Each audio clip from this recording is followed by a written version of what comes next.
ये कहानी एक ऐसे इंसान की है जिसके पास न खानदानी दौलत थी, न विदेशी डिग्रियां, न ऊंची पहुंच, न कोई शॉर्टकट, लेकिन उसके पास एक चीज थी, सपना, जो आंखों से नहीं दिल की आग से देखा गया। उसने अपनी हिम्मत से बताया कि सपनों की कोई जात नहीं होती, कोई क्लास नहीं होती और कोई सीमा नहीं होती। नाम था धीरू भाई अंबानी। और आज आप सुनने वाले हैं एक ऐसा सफर जो बताता है अगर वो कर सकता है तो तुम भी कर सकते हो। धीरजलाल हीराचंद अंबानी एक ऐसा नाम जो सुनने में आम लगता है, लेकिन जिसके भीतर छुपा था असाधारण बनने का जुनून। गुजरात के एक छोटे से गांव चोरवाड़ में पैदा हुआ एक सीधा साधा लड़का।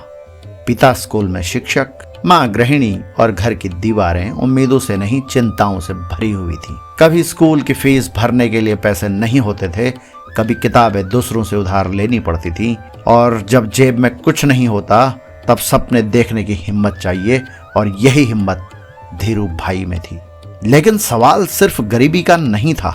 सवाल ये था, क्या एक गरीब घर का लड़का बड़े सपने देखने का हक रखता है?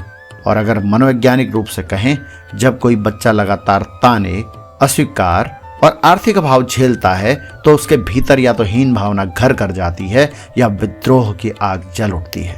धीरू भाई ने वो आग चुनी। दुनिया कहती रही तुम नहीं कर सकते, लेकिन उसने अपने अंदर एक आवाज सुनी, देखते जाओ। जहां और बच्चे सपनों से समझौता कर लेते थे, धीरू भाई ने अपने सपनों को जिद बना दिया।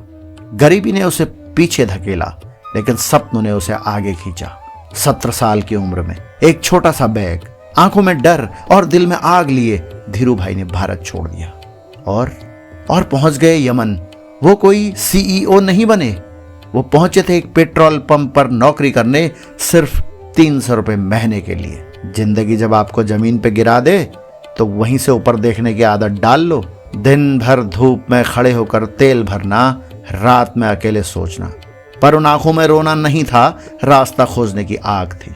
और अगर देखा जाए तो ये वो उम्र होती है जब युवा या तो रास्ता भूल जाते हैं या फिर खुद एक रास्ता बन जाते हैं। धीरू भाई हर दिन सिर्फ काम नहीं कर रहे थे, वो देख रहे थे अमीर लोग कैसे बात करते हैं, कैसे सोचते हैं, कैसे फैसले लेते हैं। छोटे लोग सिर्फ काम करते हैं, बड़े लोग मौके देखते हैं, और सबसे बड़े लोग खुद मौके बनाते हैं। जब बाकी लोग थक कर चाय पीते थे, धीरू भाई सोचते थे, मैं क्या कर सकता हूं जो बाकी नहीं कर रहे?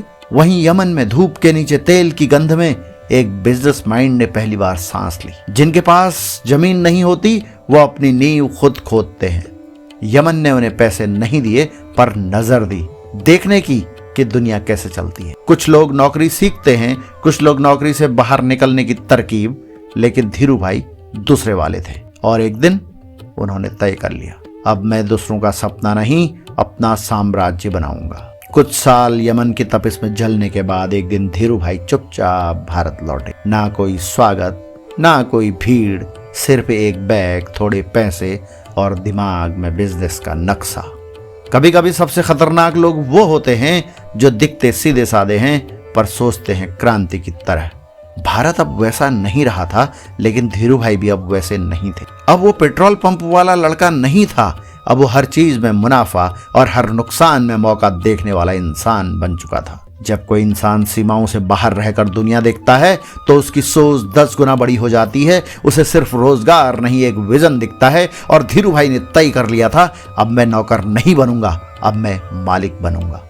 लेकिन कैसे? ना कोई बड़ी डिग्री, ना कोई धन, ना कोई जान पहचान, पर उसके पास था व्यापार की सूंघ, लोगों को पढ़ने की ताकत और मौका पहचानने की टाइमिंग। दिमाग से तेज और दिल से साहसी इंसान कभी भी शुरू कर सकता है। और इसी सोच से जन्म हुआ रिलायंस कॉमर्शियल कॉरपोरेशन का एक छोटा सा ऑफिस, टिन की छत, फटे कागज और एक पुराना टेलीफोन। लेकिन बाहर से जो साधारण दिखता था, अंदर से वो था भारत के सबसे बड़े कारोबारी साम्राज्य का बीज। कहानी वहीं बदलती है जहां लोग तुम्हें नहीं पहचानते और तुम खुद को साबित करने की जिद पकड़ लेते हो। एक रहस्यमयी बात थी धीरू भाई में। हर कोई सोचता यह आदमी हर सौदे में जीत कैसे जाता है। जवाब किसी को नहीं मिला, लेकिन धीरे धीरे धीरू भाई चुपचाप जीतने वालों की लिस्ट में आ गए। जो लोग चिल्लाकर काम करते हैं वो तारीफ पाते हैं और जो लोग चुपचाप काम करते हैं वो इतिहास बनाते हैं। अब तक लोग उन्हें कम समझते थे, लेकिन धीरू भाई खुद को ज्यादा समझ चुके थे। टेक्सटाइल यानी धागे का बिजनेस। सब लोग यही कहते, कपड़ा व्यापार सब करते हैं, इसमें नया क्या है। लेकिन धीरू भाई ने कहा, मैं कपड़े नहीं भरोसा बेचूंगा। बाजार में टिकने के लिए प्रोडक्ट अच्छा होना चाहिए, लेकिन राज करने के लिए भरोसा चाहिए। उन्होंने शुरू किया पॉलिएस्टर धागे का व्यापार।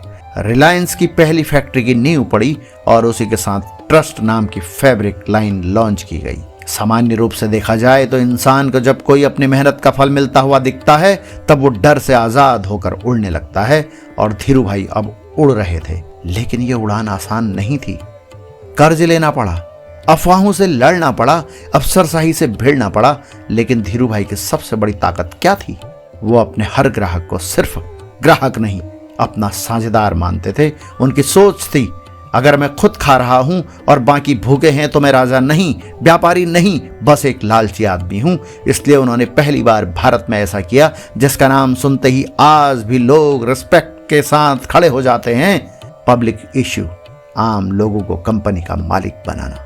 धंधा जब लोगों के विश्वास से जुड़ जाए तो वो सिर्फ कंपनी नहीं, क्रांति बन जाती है। लोगों ने उन्हें आंखें मूंद कर पैसा दिया और धीरू भाई ने उन्हें आंखें खोलकर मुनाफा। गांव के किसान, शहर का दुकानदार, स्कूल का मास्टर, सब रिलायंस के हिस्सेदार बन गए। धीरू भाई ने अमीरों की दुनिया में गरीबों को हिस्सेदार बना दिया। इससे बड़ा लोकतंत्र किसी कंपनी में नहीं देखा गया।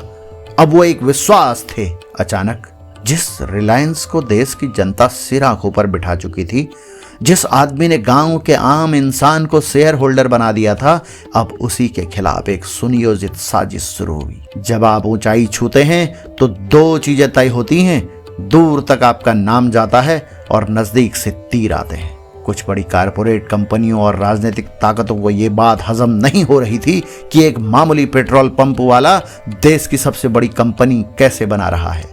अखबारों में झूठे लेख, अफसरों से फर्जी रेड, मीडिया में स्कैंडल्स, रिलायंस को घोटालेबाज कहकर बदनाम किया गया। धीरू भाई पर शेयर मार्केट में हेरा फेरी के आरोप लगाए गए। मनोवैज्ञानिक रूप से अगर हम देखें तो ये वो पल होता है जब इंसान बिखर भी सकता है और निखर भी। तूफान जब आता है तो पेड़ टूटते हैं, लेकिन जो जड़ों से जुड़ा होता है वो और भी मजबूत हो जाता है। धीरू भाई चुप नहीं बैठे। वे न मीडिया से लड़े न मंचों से। उन्होंने लड़ा सिर्फ काम से, नतीजों से और जनता के विश्वास से। उन्होंने वो किया जो किसी ने नहीं किया था। हर छोटे शेयर होल्डर को बुलाकर मीटिंग की, आंखों में आंखें डालकर कहा, घबराइए मत, रिलायंस आपकी है और मैं भरोसा नहीं तोड़ता। जब पूरी दुनिया आपको गिराने पर तुली हो और आप मुस्कुराकर कहते हो मैं तैयार हूं, तो आप आदमी नहीं आग होते हो। उनकी सादगी, उनकी रणनीति और उनकी सच्चाई ने धीरे धीरे पूरे नैरेटिव को बदल दिया। एक वक्त ऐसा आया जब जो लोग उन्हें गिराना चाहते थे उन्हें ही रिलायंस के शेयर खरीदने पड़े। धीरू भाई ने अपने आलोचकों को जवाब नहीं दिया। उन्होंने उन्हें अपने मुनाफे का हिस्सा बना दिया और तब सबको समझ आया धीरू भाई को हराया नहीं जा सकता। और वो दिन आ गया जब एक देश ने अपना सपना खो दिया। 6 जुलाई 2002 धीरू भाई अंबानी ने हमेशा के लिए आंखें बंद कर ली। लेकिन एक बात अब भी जिंदा थी, उनका विजन, उनका जुनून, उनका यकीन। कुछ लोग मरकर भी जिंदा रहते हैं क्योंकि उन्होंने सिर्फ कारोबार नहीं, लाखों दिलों में हौसला बोया होता है। उनकी अंतिम यात्रा में हजारों लाखों लोग जुटे। ना कोई धर्म देखा गया, ना कोई जात। सबकी आंखें नम थी क्योंकि धीरू भाई सिर्फ रिलायंस के नहीं थे, वो भारत के हर सपने देखने वाले इंसान के अपने थे। ऐसे व्यक्तित्व हमें इस बात का एहसास कराते हैं कि महानता कोई जन्म से नहीं लाता, वो हर उस पल में बनती है जब हम गिरकर फिर खड़े होते हैं। उनकी सबसे बड़ी संपत्ति क्या थी? कोई बिल्डिंग, फैक्ट्री या बैंक बैलेंस नहीं, बल्कि हर वो युवा जो अपनी गरीबी को वजह नहीं, आग बनाकर देखता है सपने पूरे करने का। आज उनकी कंपनी दुनिया की सबसे बड़ी कंपनियों में से एक है।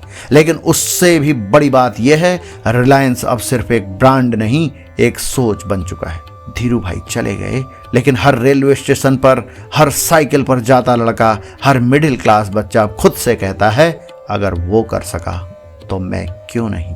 धीरू भाई ने सिखाया, हालात कितने भी छोटे हों, अगर सोच बड़ी है तो कोई भी लड़का पूरी दुनिया को बदल सकता है। धीरू भाई चले गए, लेकिन एक बीज बो गए और अब वो बीज एक जंगल बन गया है सपनों का, आत्मविश्वास का, भारत के आत्मनिर्भर भविष्य का।